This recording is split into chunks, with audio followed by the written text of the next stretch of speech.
جی دیکھیے پہلی بات تو یہ ہے کہ بڑا افسوسناک عمل ہے کہ جس طرح سے پچھلے 19 ماہ سے لگاتار ہمیں اپنے گھر پہ محصور کر دیا گیا ہے، اور بدقسمتی یہ ہے کہ جس طرح سے عوام سے ہمیں ملنے سے روکا جا رہا ہے، ہمارا جو ایک رابطہ ہے اور رشتہ ہے عوام کے ساتھ اس کو بالکل مسدود کر دیا گیا ہے۔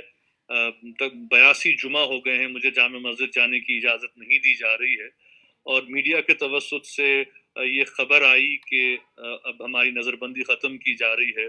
کچھ پولیس آفیشلز یہاں میرے پاس آئے اور انہوں نے کہا کہ آپ کو اب اجازت دی جائے گی کہ آپ جمعہ کو جائیں، اور میڈیا میں بھی یہ خبر چلی کہ نظر بندی ختم کر دی گئی ہے اور اب میں ایک آزاد شہری ہوں۔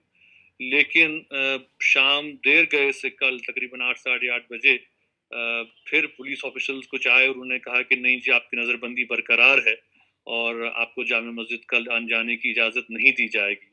تو یہ ایک افسوسناک عمل ہے۔ میں حیران ہوں اس بات پہ کہ حکومت ہند کے اعلیٰ ترین ایوان پارلیمنٹ میں بھارت کے وزیر داخلہ نے یہ کہا کہ کشمیر میں کوئی جو ہے وہ نظر بند نہیں ہے، کوئی سیاسی قیدی نہیں ہے، کوئی گھر میں بند نہیں ہے۔ پچھلے 19 ماہ سے ہم گھر میں بند ہیں اور ہمیں کوئی یہاں پہ ریلیف نہیں دیا جا رہا ہے۔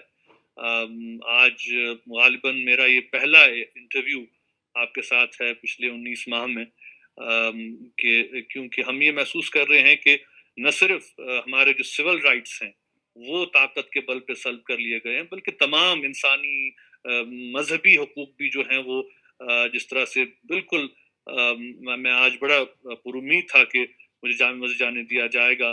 چلیں ایک تو یہ ہے کہ جامع مسجد کے ساتھ کشمیر کی سب سے بڑی عبادت گاہ ہے، لوگوں کی عقیدت ہے ماننا، اور خاص کر ان ایام میں جب کہ لوگ مشکلات میں ہیں، مصائب میں ہیں، ایک طرف سے سیاسی پرابلمز ہیں، دوسری طرف سے کووڈ کا یہ ہے، تو ہم یہی دیکھتے کہ بھائی آج اللہ کے حضور بھی ہم دست بدعا ہوں گے، اجتماعی دعا ہوگی، توبہ استغفار ہوگا، اور مجھے بھی بڑا دکھ ہے اس بات کا کہ جس طرح سے پھر انہوں نے یہ پھر ایک بار پھر بالکل قدغنیں لگا دی ہیں، اور پھر میرے گھر کو ایک آج پھر ایک پولیس چھاونی میں جو ہے وہ ایک قسم کی تبدیل کر دیا گیا ہے۔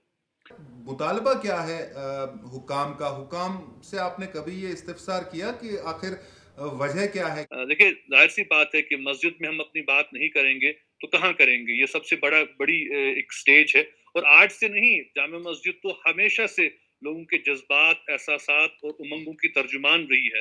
بحیثیت میر وائز بھی، بحیثیت حریت کانفرنس کے سربراہ بھی ہم نے ہمیشہ وہاں حق کی بات کی ہے، ہم نے امن کی بات کی، ہم نے کبھی نہیں کہا ہے کہ بھئی ہم جنگ و جدل چاہتے ہیں۔ آپ نے دیکھا کہ جب ہندوستان پاکستان کے مابین تعلقات میں بہتری ہے ہم نے ویلکم کیا، ہم نے کہا کہ ہم بات چیت چاہتے ہیں، ڈائیلاگ چاہتے ہیں، ہم نے بات کی بھی، نہ ہندوستان سے بھی کی، پاکستان سے بھی کی، لیکن اصل مسئلے کی طرف کوئی آ نہیں رہا ہے۔ اور پرسوں بھی ہم نے کہا کہ بھئی ٹھیک ہے، ہمیں خوشی ہے کہ بھئی ایل او سی پہ اب سیز فائر ہو گیا ہے، لیکن اصلی مسئلے کی طرف آنے کی ضرورت ہے۔ دیکھیے مجھے بند کرنے سے یا قدغنے لگانے سے 19 ماہ سے تقریباً میں بند ہوں، میرے باقی ساتھی جیلوں میں ہیں، آدھے تہاڑ میں ہیں، آدھے مختلف جیلوں میں، عقوبت خانوں میں ہیں۔ یہ لوگوں کے جذبات کو دبایا تو نہیں جا سکتا، لوگوں کے جو احساسات ہیں ان کو طاقت کے بل پہ یا گھروں میں بند کر کے ہمارا موقف جو ہے، جو کہ ایک اصولی موقف ہے اور جو کہ جس کی پوری دنیا آج یہ تائید کر رہی ہے کہ ہر کوئی کہہ رہا ہے، آپ چین سے لے کے امریکہ کی بات کریں، برطانیہ کی بات کریں، کہ ہر کوئی یہ کہہ رہا ہے کہ بھائی بات چیت ہونی چاہیے، مسئلہ حل ہونا چاہیے، تو ہمیں یہ بات کہنے سے کیوں روکا جا رہا ہے؟ ہم تو مین سٹیک ہولڈر ہیں، اگر ہماری بات نہیں سنی جائے گی تو یہ کس قسم کے سچویشن ہے؟ اور یہ عملاً افسوس سے ہمیں کہنا پڑتا ہے کہ یہ تو ہماری ریاست کو تو ایک پولیس سٹیٹ میں تبدیل کر دیا گیا ہے۔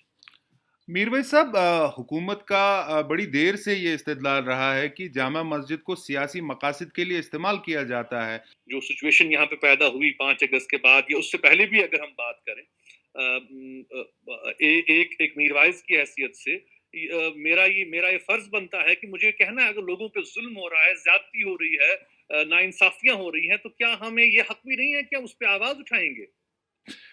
میرویس صاحب، آخری سوال میرا یہ ہے، مجھے یہ بتائیں، ظاہر ہے ماحول بدلتا سا دکھائی دے رہا ہے جب سے کیپٹول ہل میں رجیم چینج ہوا ہے اور کنٹرول لائن پہ بھی امن کا ماحول ہے۔